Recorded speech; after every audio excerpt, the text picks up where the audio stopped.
अब हम देखने वाले हैं कि किस तरह से हम potential energy of a magnetic dipole find कर सकते हैं जब कि किसी मैग्नेटिक डायपोल को किसी मैग्नेटिक फील्ड में रखा गया है।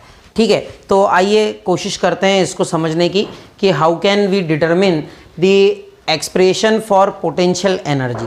तो देखिए, पोटेंशियल एनर्जी जहाँ तक सवाल उठता है, पोटेंशियल एनर्जी जो होती है मैग्नेटिक डायपोल की, वह एनर्जी जो है वह उसकी स्पेसिफिक पोजीशन के कारण होती है ना, वह उसकी स्पेसिफिक पोजीशन के कारण होती है। तो आप मान लीजिए कि एक मैग्नेट है और वह मैग्नेट जो है थीटा एंगल पर सिचुएटेड है किसी मैग्नेटिक फील्ड में, है ना, जैसा हमने प्रीवियस डेरिवेशन में ये अज्यूम किया था। तो थीटा एंगल पर यह सिचुएटेड है, ये हमने अज्यूम कर लिया। अब अगर ये इस तरह से थीटा एंगल पर सिचुएटेड है तो आपको पता है कि इस पर जो है टॉर्क लग रहा होगा एम बी साइन थीटा, ठीक है ना।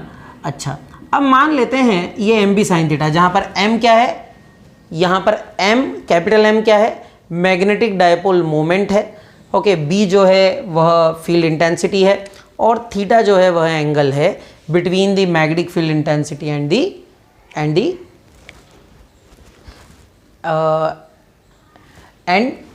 Capital M. ठीक है, अब हम यहाँ पर मान लेते हैं कि आपको इसको डी थीटा एंगल से क्या करना है, रोटेट करना है। You have to rotate it by angle d theta. तो अगर आपको डी थीटा एंगल से इसको रोटेट करना है तो आप देखिए आपको कुछ वर्क करना होगा। ये वर्क जो होगा वो क्या होगा, d W is equals to force, है ना। यहाँ फोर्स नहीं होगा क्योंकि आप रोटेट कर रहे हैं, तो यहाँ टॉर्क लगेगा क्योंकि रोटेटरी फोर्स जो होता है या रोटेशनल मोशन में जो फोर्स होता है उसको हम क्या कहते हैं, टॉर्क कहते हैं। तो d W equals to tau d theta. ठीक है, अब डी कितना है, डी है M B sine theta d theta. ठीक है, ये आपका आ गया डी डब्ल्यू, है ना, ये स्मॉल वर्क डन आ गया। अब क्या होता है कि ये जो स्मॉल वर्क डन है आपको निकालना है टोटल वर्क डन। आप चाहते हैं कि इसको इनिशियल से फाइनल वैल्यू तक ले जाएं, तो टोटल वर्क डन के लिए आप क्या करेंगे, इंटीग्रेशन थीटा इनिशियल से थीटा फाइनल।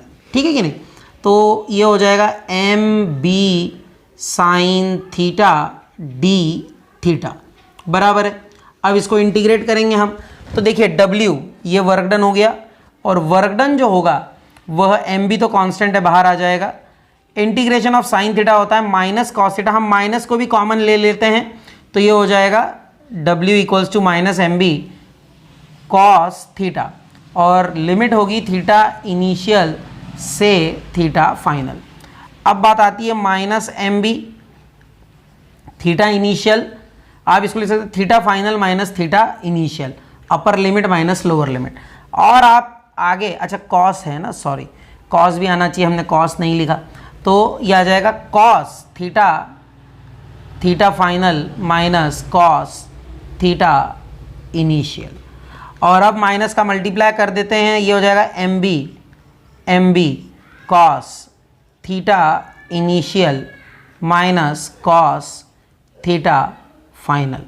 अब आप देखिए ज़रा ध्यान से, ये जो है यह वर्क डन है किसी मैग्नेट को जो कि एट एन एंगल सिचुएटेड है उसे रोटेट करने के लिए इनिशियल पोजीशन से फाइनल पोजीशन में।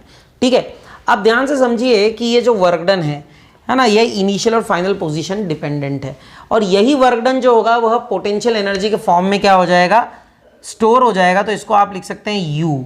Okay, you can write it as U, this is the magnetic potential energy of the dipole.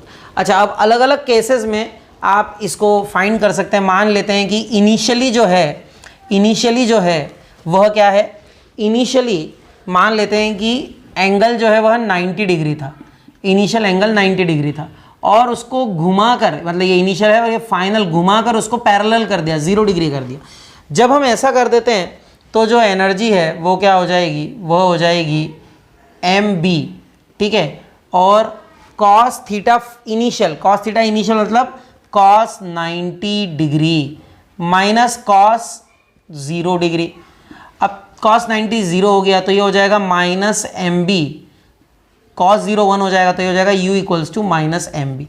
This is the energy, है ना, ये पोटेंशियल एनर्जी तब जब 90 डिग्री से, मतलब कि ये ऐसा था, मैग्नेटिक फील्ड ऐसी है और मैग्नेट ऐसा है और वहां से घुमाकर इसको ऐसा पैरेलल कर दिया, ठीक है, उस केस में यह एनर्जी होगी। अच्छा, अगर आपने इसको मान लीजिए, अगर इसी में एक केस ले लेते हैं हम कि मान लीजिए इसको घुमाकर, पहले इनिशियली क्या था, ये पैरेलल था और घुमाकर इसको क्या कर दिया, एंटी पैरेलल कर दिया। तो मान लेते हैं कि थीटा इनिशियल जो था वो 0 डिग्री था और आपने घुमाया उसको और थीटा फाइनल कर दिया 180 डिग्री। अब क्या होगा, अब देखिए इसमें वैल्यू रखिए u equals to M B cos theta initial हो जाएगा cos 0 degree minus cos 180 degree, ठीक है। अब एम बी, ठीक है ना, cos 0 1 होता है और cos 180 माइनस 1 होता है, माइनस माइनस प्लस, तो ये हो जाएगा 2, 1 माइनस माइनस प्लस 1, ये हो जाएगा 2 एम बी। तो ये जो है यह एक्सप्रेशन है किसका, मैग्नेटिक पोटेंशियल एनर्जी का। ऐसे और भी केसेस आप अलग अलग एंगल्स लेकर कर सकते हैं। I hope this is clear to you. Thank you.